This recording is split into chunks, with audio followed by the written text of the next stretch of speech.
졸업 여행을 한국으로 간다고. 프랑스의 한 고등학교에서 졸업 여행지가 발표되자 교실이 발칵 뒤집혔습니다. 왜 하필 한국이야? 차라리 일본이나 중국이 낫지 않냐고. 한국. 거기 가서 볼 게 뭐 있다고? 심지어 어떤 학생들은 부모님께 여행 계획을 알리자 걱정부터 하셨다고 합니다. 한국은 치안이 안 좋지 않아. 밤에 돌아다니면 위험한 나라 아니야. 그러나 이들은 한국에 도착한 순간부터 충격의 연속을 겪게 됩니다. 세계 최고 수준의 인천공항 시스템. 믿을 수 없을 정도로 깨끗한 대중교통. 단 15분 만에 완성되는 안경. 그리고 한국 치킨을 먹은 후 무너지는 자존심. 처음에는 한국이 뭐가 대단하냐? 라며 무시하던 학생들. 특히 중국에서 온 교환학생 리펑은 한국을 완전히 얕잡아봤죠. 하지만 그들이 본 한국은 완전히 다른 세계였습니다. 과연 이들의 한국에 대한 인식은 어떻게 변했을까요? 그리고 리펑은 끝까지 자존심을 지킬 수 있을까요? 지금 바로 그 놀라운 이야기 시작합니다. 뭐? 졸업 여행지가 한국이라고? 프랑스 파리의 한 고등학교. 교실 안이 술렁이기 시작했습니다. 졸업을 앞둔 학생들은 여행지가 한국으로 정해졌다는 소식에 믿을 수 없다는 표정을 지었죠. 아니, 왜 하필 한국이야? 일본이나 중국이 훨씬 나을 텐데. 한국. 거기 볼 거라도 있어. 게다가 치안도 별로라던데 밤에 돌아다녀도 되는 거 맞아? 학생들 사이에서 불만이 터져 나왔습니다. 심지어 몇몇 학생들은 부모님께 여행 계획을 알렸더니 부모님이 인터넷을 검색하고는 걱정스럽다는 반응을 보였다고 했습니다. 한국이 위험한 나라라던데. 밤에 혼자 다니면 큰일 나는 거 아니야? 우리 숙소는 안전한 곳 맞겠지? 그때 한 학생이 비웃으며 끼어들었습니다. 하, 너희 진짜 한국이 어떤 나라인지도 모르고 가는 거야? 중국에서 온 교환학생 리펑이었습니다. 그는 팔짱을 낀 채 어이없다는 듯 고개를 저었습니다. 한국. 거긴 중국에 비하면 아무것도 아니야. 차라리 우리나라에 오는 게 낫지. 베이징이나 상하이 같은 대도시는 세계적이야. 관광지도 많고 발전 속도도 어마어마하고. 그의 말에 몇몇 학생들은 고개를 끄덕였습니다. 사실 한국보다 중국이 훨씬 앞선 나라라고 생각하는 사람들이 적지 않았죠. 하지만 한 친구가 반론을 제기했습니다. 근데 한국도 기술 강국이라던데. 삼성, 현대 같은 기업도 있고. 게다가 케이팝이나 영화도 요즘 엄청 인기 많잖아. 뭔가 특별한 게 있을지도 몰라. 그러나 리펑은 코웃음을 쳤습니다. 그건 다 마케팅 때문이야. 실상은 한국이 중국을 따라오지도 못하지. 만약 못 믿겠으면 직접 가보면 되잖아. 그렇게 기대보다는 의심이 가득한 상태로 우리는 한국행 비행기에 올랐습니다. 비행기 안에서도 학생들 사이에서는 다양한 의견이 오갔습니다. 그래도 음식은 기대돼. 불고기 비빔밥, 한국식 치킨은 꼭 먹어보고 싶어. 그렇지. 푸드파이터 같은 프로그램에서도 한국 음식 자주 나오잖아. 그 말을 들은 리펑은 피식 웃으며 말했습니다. 너희가 뭘 몰라서 그래. 중국 음식이 훨씬 맛있고 종류도 다양해. 한국 음식은 몇 가지밖에 없어. 여행 끝나고 나면 다들 실망할걸? 리펑의 말에 분위기가 살짝 가라앉았지만 한편으로는 정말 한국이 그렇게 별거 없는 나라일까 하는 궁금증이 들기도 했습니다. 그렇게 한국에 도착한 우리는 비행기에서 내려 인천공항에 발을 디디는 순간 예상치 못한 광경을 마주하게 되었습니다. 공항 내부는 깨끗함을 넘어서 정돈된 환경이었고 최신 기술이 접목된 편의시설이 가득했습니다. 입국 심사도 빠르고 체계적이었으며 직원들은 친절하게 영어로 안내를 해주었죠. 우와, 공항이 엄청 현대적이네. 와이파이도 빠르고 무료야. 친구들은 연신 스마트폰을 꺼내 사진을 찍으며 감탄을 금치 못했습니다. 하지만 리펑은 여전히 무덤덤한 표정이었죠. 사람이 적으니까 빠른 거겠지. 북경 공항처럼 하루에 수십만 명이 몰리면 여기서도 줄이 길어질 거야. 입국 심사를 마친 후 수화물을 찾을 때도 우리는 놀랄 수밖에 없었습니다. 수화물 찾는 속도가 엄청 빨랐거든요. 프랑스에서는 가방을 찾는데 한참이 걸리고 심지어 분실되는 경우도 흔했지만 인천공항에서는 그런 불편함이 전혀 없었어요. 그런데도 리펑은 여전히 인정하기 싫은 눈치였습니다. 그래도 공항 크기가 중국 공항들만큼 거대하지 않잖아. 규모가 중요한 거야. 친구들은 그의 태도에 피식 웃었습니다. 야, 리펑. 그냥 인정해. 한국 공항 시스템 엄청나잖아. 우리가 중국 공항에서 짐 찾을 때 얼마나 오래 걸렸는지 기억 안 나. 리펑은 아무 말 없이 어깨를 으쓱했습니다. 뭐 빠르긴 하네. 하지만 아직까지는 내 생각이 크게 바뀌진 않았어. 그의 태도에 점점 지쳐가던 저는 조용히 공항의 넓은 로비를 둘러보았습니다. 세련된 디자인, 반짝이는 바닥, 친절한 직원들. 모든 것이 기대했던 것보다 훨씬 더 깔끔하고 현대적이었죠. 하지만 이건 시작에 불과했습니다. 공항에서 서울로 향하는 길에서도 우리는 또 한 번 충격을 받았으니까요. 인천공항에서 서울로 가는 길에 우리는 공항철도를 타게 되었습니다. 하지만 기차에 올라타자마자 또 한 번 충격을 받았죠. 좌석은 깨끗하게 정리되어 있었고 창문과 바닥은 먼지 하나 없이 반짝였어요.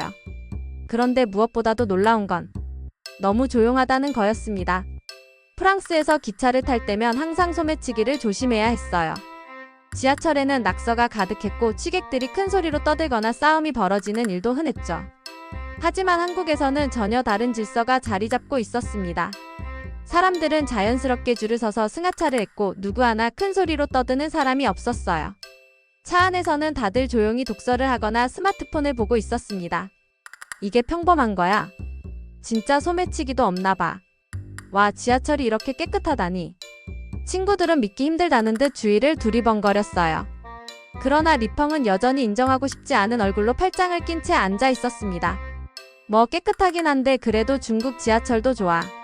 하지만 그의 말과는 달리 기차가 서울역에 도착하자 우리는 또 한 번 놀랄 수밖에 없었어요. 서울역 내부는 세련된 분위기가 강하게 느껴졌습니다. 에스컬레이터와 엘리베이터는 깔끔하게 정돈되어 있었고 역 안에는 다양한 상점과 편의시설이 자리 잡고 있었습니다. 프랑스의 기차역을 떠올려 봤어요. 바닥에 쓰레기가 널브러져 있고 불법 낙서가 가득한 곳. 관리가 되지 않아 금방이라도 망가질 것 같은 오래된 시설들. 하지만 서울역은 정반대였어요. 와, 이게 진짜 기차역이라고? 유럽보다 더 깔끔해. 친구들은 감탄하며 연신사진을 찍었지만 리펑은 고개를 돌려 창밖을 바라볼 뿐이었어요.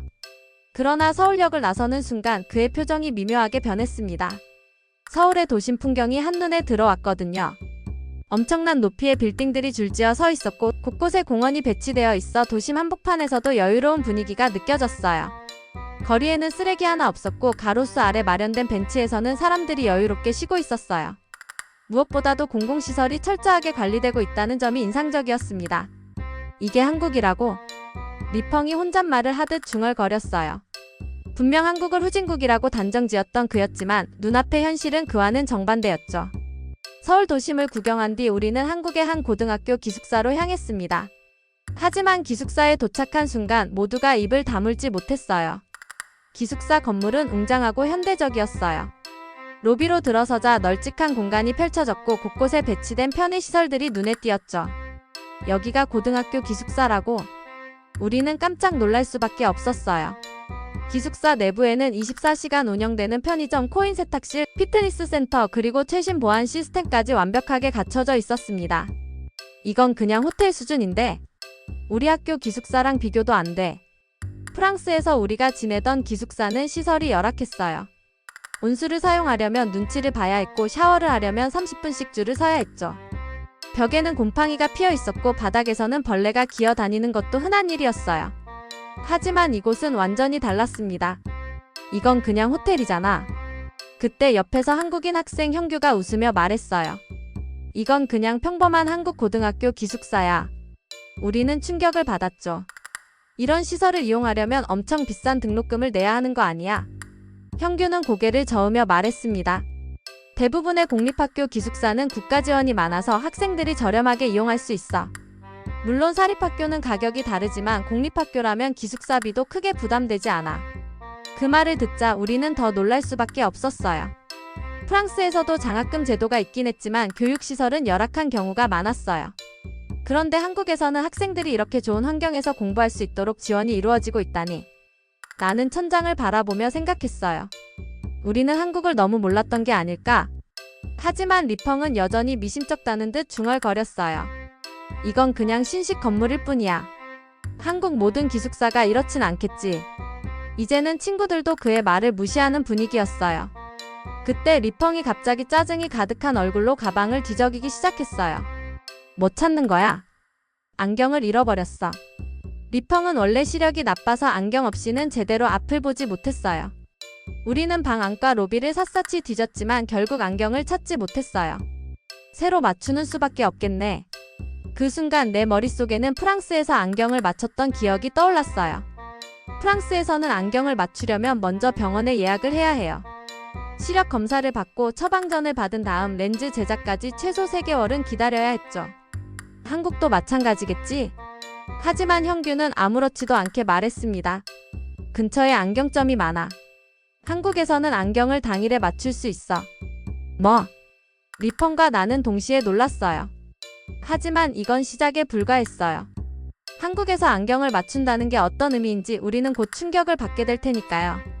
리펑은 여전히 믿지 못하겠다는 표정이었어요. 안경을 당일에 맞춘다고? 설마.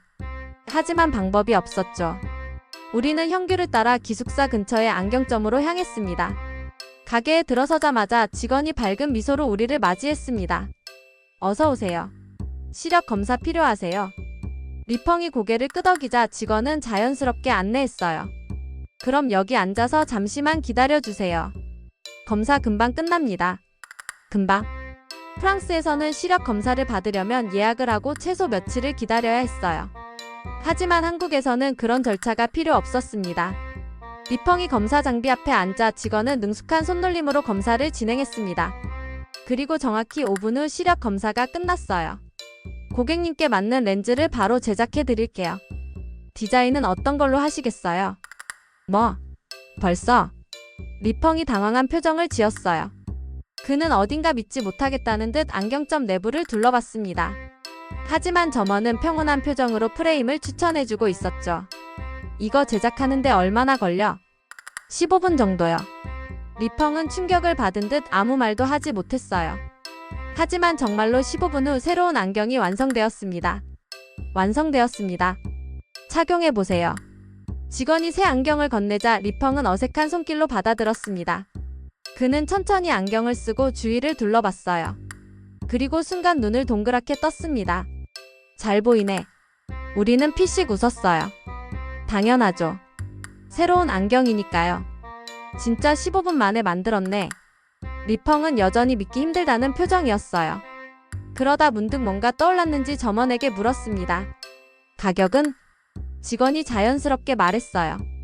이 모델은 3만 원입니다. 뭐? 리펑이 소리쳤어요. 프랑스에서는 안경 하나 맞추는데 최소 50만 원은 들었어요. 게다가 시간이 엄청 오래 걸렸죠. 하지만 여기 한국에서는 단 15분 만에 3만 원에 맞출 수 있다니. 그날 우리는 모두 안경을 새로 맞췄어요. 친구들도 하나같이 충격을 받았죠. 리펑은 여전히 믿을 수 없다는 얼굴로 새 안경을 쓰고 있었어요. 한국에서는 이런 게 당연한 거야. 형규가 웃으며 고개를 끄덕였어요. 웬만한 안경점에서는 이렇게 바로 맞출 수 있어. 한국은 서비스 속도가 빠르잖아. 리펑은 아무 말도 하지 못한 채 새 안경을 쓰고 거울을 바라봤습니다. 그의 표정은 분명 달라졌어요. 처음 한국에 도착했을 때와는 달리 이제는 뭔가 깊은 생각에 빠진 듯했죠. 하지만 이건 아직 끝이 아니었습니다. 안경 사건이 끝난 후 우리는 서울의 밤거리를 구경하기로 했습니다. 목적지는 한강공원. 한강에서 치킨이랑 라면 먹어야지. 형규가 신나서 말했어요. 우리는 한강공원에서 야경을 감상하며 치킨을 먹기로 했습니다. 버스를 타고 이동하는 동안 나는 창밖을 바라봤어요. 깔끔하게 정돈된 거리, 빛나는 네온사인, 그리고 늦은 밤에도 활기찬 분위기. 프랑스와 비교하면 모든 것이 새롭게 느껴졌어요. 길거리에 쓰레기가 하나도 없어. 프랑스에서는 밤이 되면 거리 곳곳에 쓰레기 봉투가 쌓였어요. 악취가 진동하는 곳도 많았죠. 하지만 한국의 거리는 전혀 달랐어요. 우리는 한강공원에 도착했습니다. 그런데 도착하자마자 또 한 번 충격을 받았어요. 밤인데도 사람들이 엄청 많았습니다. 어디선가 조깅하는 사람들, 돗자리를 깔고 앉아있는 가족들, 한강을 따라 산책하는 연인들. 나는 순간 혼란스러웠어요. 밤인데도 이렇게 사람이 많아. 프랑스에서는 해가 지면 공원에 가는 게 위험한 일이었어요. 강도나 소매치기가 많아서 사람들이 밤에는 공원을 피하는 게 일반적이었죠. 하지만 여기 한국에서는 전혀 달랐습니다. 한국은 밤에도 안전한 나라야. 형규가 자연스럽게 말했어요. 나는 다시 주위를 둘러봤어요. 사람들은 편의점 앞에서 라면을 먹거나 친구들과 삼삼오오 모여 이야기를 나누고 있었어요. 조명이 밝게 켜진 공원 전체가 고요하면서도 생기 있는 분위기를 풍기고 있었죠. 나는 리펑을 바라봤어요. 그는 조용히 주변을 둘러보며 무언가를 곰곰이 생각하는 듯 했어요. 평소처럼 불평을 늘어놓지 않았죠. 아마 머릿속이 복잡할 거예요. 기숙사, 안경점, 그리고 서울의 밤거리. 그가 알고 있던 한국과 실제 경험한 한국이 완전히 다르다는 걸 깨닫고 있었을 테니까요. 이제 리펑의 선입견이 흔들리기 시작했습니다. 한강공원에서 우리는 편의점에 들러 치킨과 라면을 샀어요. 한강에서는 이렇게 먹어야지. 형규가 능숙한 손놀림으로 뜨거운 물을 부었어요. 나는 사실 치킨과 라면이라 별 기대를 하지 않았어요. 치킨이야 프랑스에서도 흔한데. 하지만 한 입 베어 문 순간 내 생각은 완전히 뒤집혔어요. 이거 뭐야? 너무 맛있어. 겉은 바삭하고 속은 촉촉한 치킨. 입안에서 퍼지는 고소한 풍미. 매콤달콤한 소스가 완벽하게 어우러졌어요. 그리고 김이 모락모락 나는 라면. 깊고 진한 국물의 맛이 전혀 부담스럽지 않았어요. 이건 그냥 패스트푸드가 아니야. 친구들도 감탄하고 있었어요. 그때 나는 리펑을 다시 바라봤어요. 그는 조용히 치킨을 한 입 베어 물었어요. 그리고 아무 말도 하지 않았어요. 하지만 표정이 달라졌어요. 입을 열어 무언가 말하려는 듯 했지만 결국 조용히 치킨을 하나 더 집어 들었어요. 나는 속으로 웃었어요. 이제야 인정할 준비가 된 걸까? 리펑은 여전히 말이 없었지만 그의 행동이 모든 걸 말해주고 있었어요. 그는 조용히 치킨을 소스에 푹 찍어 먹더니 천천히 한강의 야경을 바라봤어요. 처음 한국에 도착했을 때의 냉소적인 태도는 온데간데 없었죠. 그의 선입견은 점점 무너지고 있었습니다. 한강공원의 밤은 생각보다 훨씬 아름다웠습니다. 강물 위로 도시의 불빛이 반짝이고 바람은 선선하게 불어왔어요. 우리는 바삭한 치킨을 한 입 베어 물고 따뜻한 라면 국물을 마시면서 서울의 야경을 감상하고 있었습니다. 하지만 그 순간에도 내 시선은 계속 리펑에게 향하고 있었어요. 처음 한국에 올 때만 해도 그는 한국을 무시했어요. 볼 것도 없는 나라라며 가길 꺼려했죠. 하지만 지금은 리펑은 여전히 입을 꾹 다문 채 치킨을 먹고 있었습니다. 평소처럼 한국을 비하하는 말도 하지 않았어요. 드디어 깨달았나? 나는 속으로 웃었어요.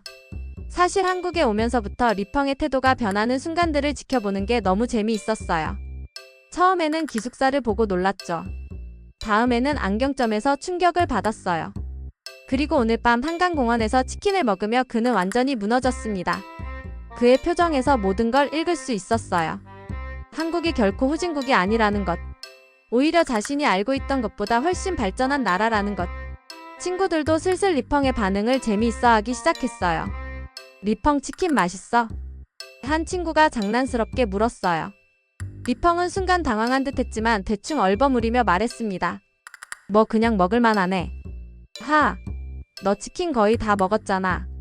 리펑은 당황한 듯 치킨 박스를 내려다봤어요. 어느새 남아있는 조각은 단 하나.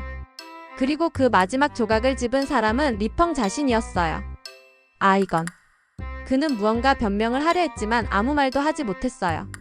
친구들은 그 모습을 보고 웃음을 터뜨렸습니다. 이제 인정해. 한국 음식 맛있잖아. 어때, 한국이 너 생각만큼 후진국이던? 리펑은 대답하지 않았어요. 하지만 대답을 안 해도 이미 충분했어요. 그의 행동이 이미 답을 말해주고 있었으니까요. 다음날 아침 우리는 전통시장에 가기로 했습니다. 형규가 한국의 전통적인 모습을 보여주고 싶다고 했거든요. 오늘은 진짜 한국을 경험할 수 있을 거야. 서울의 현대적인 모습에 놀란 우리에게 형규는 한국의 또 다른 매력을 보여주고 싶어 했어요. 시장에 도착하자마자 우리는 또 한 번 감탄했습니다. 우와, 여긴 완전 다르다. 어제 본 고층 빌딩과 세련된 거리와는 다른 풍경이었어요. 하지만 그만큼 따뜻한 느낌이 들었어요. 노점마다 맛있는 냄새가 풍겨왔고 시장 상인들은 활기찬 목소리로 손님들을 맞이하고 있었습니다. 이게 한국의 전통시장인가? 리펑도 흥미로운 듯 주위를 둘러봤어요. 우리는 형규를 따라 다양한 음식을 먹어보기로 했어요. 먼저 호떡. 형규가 우리에게 뜨끈뜨끈한 호떡을 건네줬어요. 이거 꼭 먹어봐야 해. 나는 한 입 베어 물었어요. 그리고 이거 완전 맛있잖아.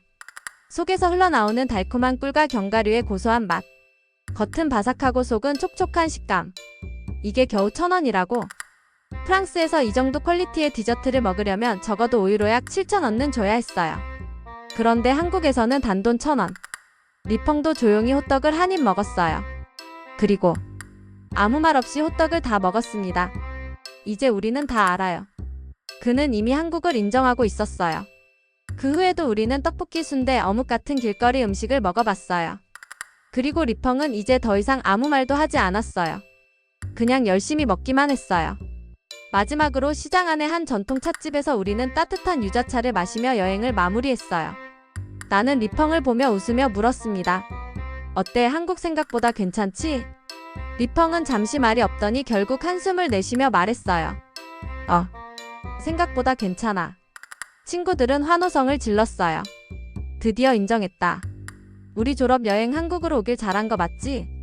리펑은 얼굴을 찡그렸지만 더 이상 부정하지 않았어요.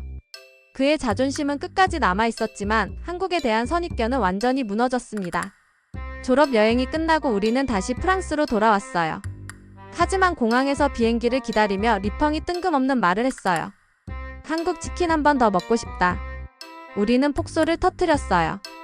야, 너 아까까지도 한국 인정 안 하는 척 하더니 봐봐, 결국 너도 한국 좋아졌잖아. 리펑은 얼굴을 붉히며 말했어요. 아, 시끄러. 그냥 치킨이 맛있었다고. 그렇습니다. 리펑은 끝까지 자존심을 지키려 했지만 결국 한국의 매력을 인정할 수밖에 없었어요. 기숙사, 안경점, 지하철, 밤거리, 전통시장. 그가 한국에서 본 것, 경험한 것은 그의 모든 선입견을 무너뜨리기에 충분했습니다. 그리고 저 역시 한국이 이렇게까지 발전한 나라라는 걸 직접 경험하고 나니 다시 한번 한국이 궁금해졌어요. 다음엔 혼자라도 다시 와야겠다. 공항 창밖으로 보이는 서울의 풍경을 보며 저는 그렇게 다짐했습니다. 여러분, 오늘 사연 재미있게 보셨나요? 처음에는 한국을 탐탁지 않게 여기던 프랑스 고등학생들, 특히 중국에서 온 리펑. 하지만 실제로 한국을 경험하면서 그의 선입견이 무너지는 과정이 너무 흥미로웠죠. 그리고 결국 한국의 음식과 문화에 빠져버린 리펑. 이게 바로 한국의 매력 아닐까요?